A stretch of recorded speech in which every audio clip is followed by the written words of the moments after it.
Afternoon. What can I do for you? I need to buy a gun. You wish I was different? So do I! You fucking hate me? So do I! Do you have student loans? I do. How much? I'm not paying them. You're not? No. Are they all public or any federal? Or, I'm sorry, are there any private ones? No. Good, good, Yeah. good. I'm Now, not why are paying you them. not paying them? Because why would I? No, like if it starts back up, if none of them are forgiven, I mean, you'll just not pay them? yeah. So minimum monthly payments come in, you owe us $300, you're just, Yeah. And that hurts your credit, you don't care? Yeah. It might go to collections and people could come after you and potentially Yeah. sue you, you do not care? No. Okay. Yeah. Okay, that's it. I'm not paying them. Not paying them. So what's the mindset behind this? I'm curious. I just think it's stupid. Like, it's not real. Can I ask you a question? This is so disgusting. Original loan amount, $13,000. So far, I've paid almost $18,000 of it back. And I still have almost $7,000 left. So, $25,000 on a $13,000 loan. It's disgusting. So if you're anything like me, just a normal person with a normal job in this shit-ass economy that can't afford anything these days except your bare necessities, then you've slacked on paying some of your bills. And that's okay. This is a no judgment zone because I haven't paid all my bills either, and I'm really slacking, especially on my credit card bills. And I'm going to keep it real. I don't give a shit about shit I bought last year or 6 months ago or when I swiped the credit card. I don't fucking care. Thanks for letting me have that stuff. I don't have the money to pay you back right now. So I used to be really religious with this. Like, I would send a set amount of money each month and just auto pay the credit card so it would keep my balance down, you know, so that I didn't fall behind. Well, about 7 months ago, I took it off auto pay. And for about 6 months religiously now, like every day, multiple times a day, they're calling to get their money. We all got a job to do, and I know that you're tired of dialing my fucking number and I'm not picking up the phone. So I accidentally answered one of their calls in the car the other day. My car hooks to my phone, so if you hit a button on the steering wheel, then it automatically answers. And it was Teresa from, you know, Credit One or Capital, one of those that I have. And she goes, "Hi, this is Teresa, and I'm calling for Brandy. I'm from the credit card service." And I was like, "Oh, I'm sorry. I didn't mean to answer this phone call. Like, I'm really sorry about that. I don't have your money. Like, that's why I don't answer the phone or the emails that you sent me." And this bitch, she goes, "Well, we're like 2 steps away from sending you to collections, and that's really going to affect your credit." Teresa, do you not know that also not paying your credit card bill plummets your fucking credit? You might as well take my credit score out back and fucking put it out of its misery, Teresa. Do you also realize that right now, my credit score means absolute fuck all nothing to me? Like, do I look like I'm buying a house? Do I look like I'm buying a car? Does it look like I can afford to buy anything ever again? Teresa, I'm going to save us both the time here. Just send it to collections now, because between now and next month, when you keep trying to call me, nothing's going to change. Nothing. So sorry about that, but thanks for all the stuff I bought on the credit card. I don't know what to tell you, and it's going to sit in collections too. I really, like, food, house payment, car payment, insurance, medicine, clothes, bare necessities. That's all I got the money for right now. Everything else, I could care fucking less. If you want to throw, I've been in collections my whole fucking life, Teresa. Send it to collections. And she just hung up on me. I don't think she had a pleasant time talking to me, and that's okay. That's fine. Modern women aren't fooling men into paying their way anymore. If you see a woman who isn't on OnlyFans, doesn't have simps or a sugar daddy, but is constantly buying new clothes, taking trips, driving a new car, or eating out, chances are she's racking up credit card debt. Why? Because she's planning to pass that debt onto some future husband. For these women, marriage has become a retirement plan, a way to trap some poor, blue-pilled sap into saying "I do" and working overtime just to pay off her minimums. If you decide to date one of these women, you better ask for her credit report right along with that STD test, because they'll trap you with a baby or a pile of debt. Most women today, if they can't snag a fake feminist job like diversity officer or working at Starbucks with a 6-figure degree in gender studies or English lit, maxing out their credit cards just to get by. And as soon as the economy tanks, those extra purses and designer jeans go out the window suddenly, it's all about the basics.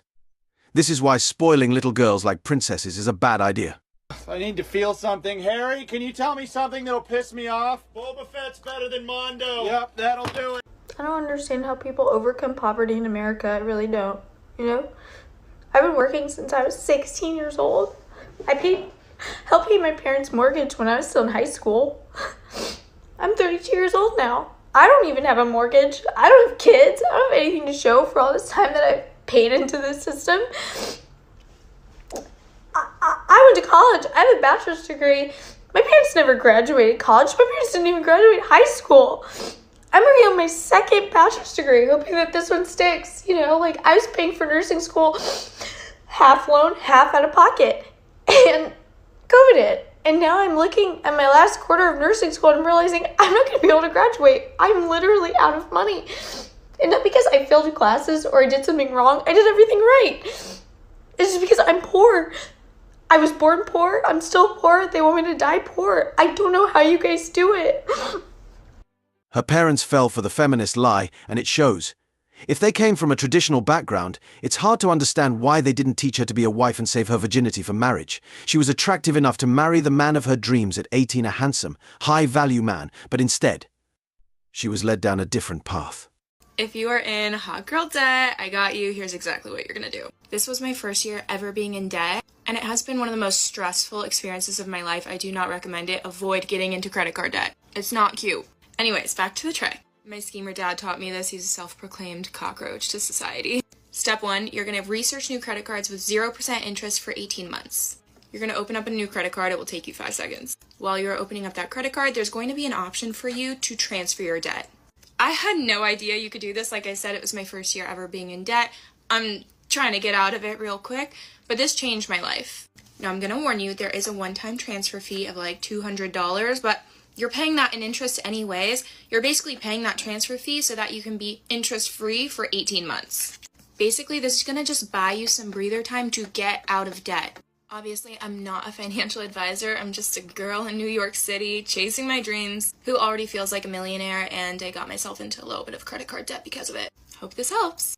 She wrote in the video description, posting for my girlies who don't have a schemer cockroach dad to advise them, does she realize that by calling her dad a cockroach, she's also calling herself one? After all, half of his genes are in her. And to her point, she better pay off those debts quickly because once that grace period is over, the interest will skyrocket. What did I tell you?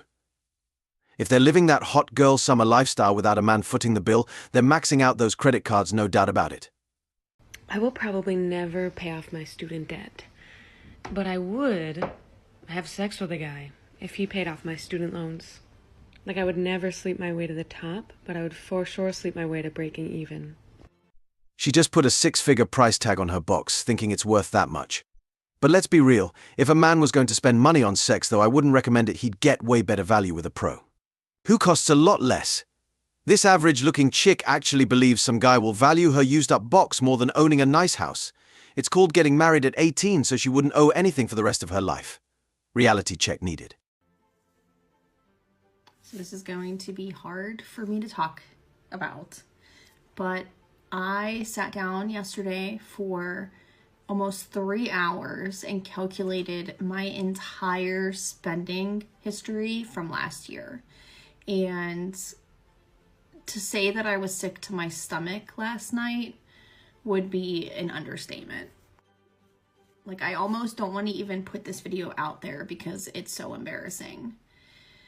But I know that just doing it and seeing the numbers was an absolute wake-up call. So my income last year was about $46,534. Now that is take-home money.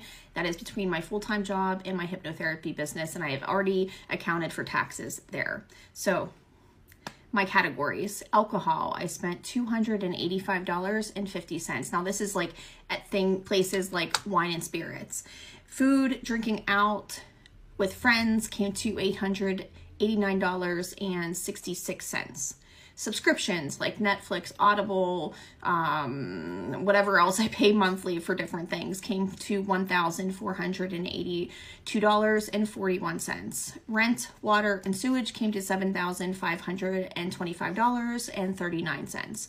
business expenses like my Zoom and Wix and things like that came to $1,607.23. That can obviously be written off for taxes. Miscellaneous, tires, parking garages, like random things that I didn't know what category to place them in came to $2,422.37.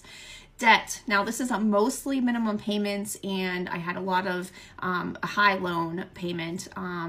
All that came to $15,426.20. Bills, so like my gas bill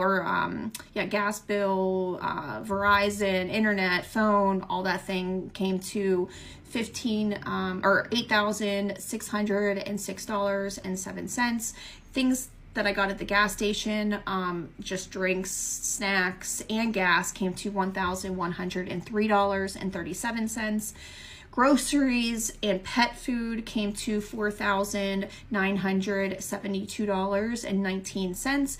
And shopping like Amazon, Walmart, Target, Marshalls, TJ Maxx came to $4,881.53, totaling $49,201. So I overspent last year. I spent more than I made. How does that even add up? Did she miss first grade math? They teach you if you have 2 apples but want to eat 3. You can only eat 2 because that's all you have. Does she not check her bank balance every month? And who on earth buys snacks at a gas station when they're always overpriced? Can't she wait until she fills up and then hit the grocery store? Is she hungry all the time?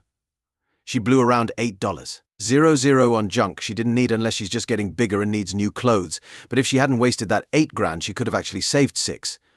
Then again, to feminists, math is apparently sexist. Here's some advice. Feminists need to stop spending money they don't have and stop screwing the entire neighborhood.